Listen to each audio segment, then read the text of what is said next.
అనగనగా ఒక అడవిలో ఒక నక్కుండేది. అది చాలా జిత్తులు మారిది. ఒకరోజు దానికి బాగా ఆకలేసి పక్కనే ఉన్న ఊర్లోకి వెళ్ళింది. అంతే, ఊర్లో ఉన్న కుక్కలన్నీ భౌ భౌ అని అరుస్తూ దాని వెంటబడ్డాయి. నక్క ప్రాణభయంతో వీధిలో పరిగెత్తి పరిగెత్తి తప్పించుకోవడానికి ఒక ఇంటి వెనుక ఉన్న పెద్ద తొట్టిలో దూకేసింది. ఆ తొట్టిలో బట్టలకు వేసే నీలిమందుంది. నక్క అందులో పూర్తిగా మునిగిపోయింది. కాసేపటి తర్వాత కుక్కలు వెళ్ళిపోయాక నక్క బయటకొచ్చింది. నీళ్లలో తనని తాను చూసుకుని ఆశ్చర్యపోయింది. అరే, నేను మామూలు నక్కని కాదు, ఇప్పుడు మెరిసిపోయే నీలిరంగు నక్కని అని సంబరపడింది. నక్క తిరిగి అడవిలోకి వెళ్ళింది.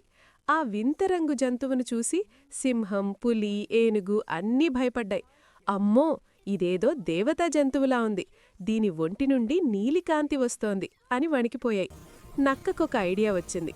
ఒక పెద్ద రాయి మీదికెక్కి గంభీరంగా ఇలా అంది, ఓ జంతువులారా, భయపడకండి, నన్నా దేవుడే పంపించాడు. ఈ రోజు నుండి ఈ అడవికి నేనే రాజుని. నా మాట వింటే మిమ్మల్ని కాపాడతాను. అమాయక జంతువులన్నీ నమ్మేసే. సింహం ఆ నక్కకు మంత్రిగా మారింది. పులి బాడీగార్డుగా మారింది. కుందేళ్లు మంచి మంచి పండ్లు తెచ్చిపెట్టేవి. నక్క హాయిగా దర్జాగా బతుకుతోంది. ఆహా, నా తెలివితో అడవికి రాజునయ్యాను, ఇక నాకు తిరుగులేదు అని మురిసిపోయింది.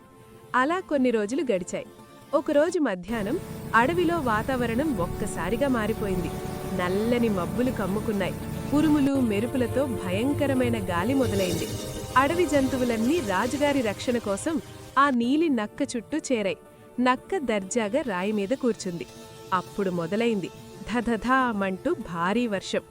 వర్షం ధాటికి నక్క ఒంటిమీద ఉన్న నీలిరంగు నెమ్మదిగా కారిపోవడం మొదలైంది. నీలిరంగు నీళ్లలాగా కిందకు కారుతూ ఉంటే లోపల ఉన్న నక్క అసలు రంగు గోధుమ రంగు బయటపడటం మొదలైంది.